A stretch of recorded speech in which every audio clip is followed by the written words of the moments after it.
Hey, what's up guys? This is going to be a quick one. Decided to remove your side view mirror from a 2005 to 2009 Mustang. So first thing you want to do is come to the interior and take off this panel here. Just come to the top corner and pull it towards you.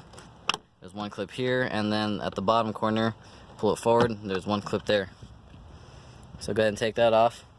Then you will see 1, 2, 3. There's going to be 3 nuts that hold the mirror on. For the 2 lower ones, you're going to need a 11mm wrench or ratchet wrench. Doesn't matter, either one will work.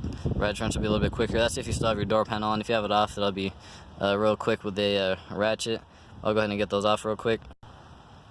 Alright, so now what you want to do is, now that you have those off, just come to the center real quick. I left the top one on just till I get the center out. Just press this tab down here. Just push it all the way down and pull it back towards you, and this connector comes out.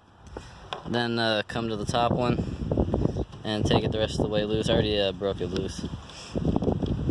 So here we go. And just go ahead and hold up your mirror just so nothing bad happens, just in case, you know. And once you get that out, go ahead and pull your mirror straight out. There we go. And there it is. If you have any questions, let me know. Also, if you need help on anything else for your Mustang, check out my other videos. I got a bunch more. And that's it for today. Thanks for watching, guys. Until next time.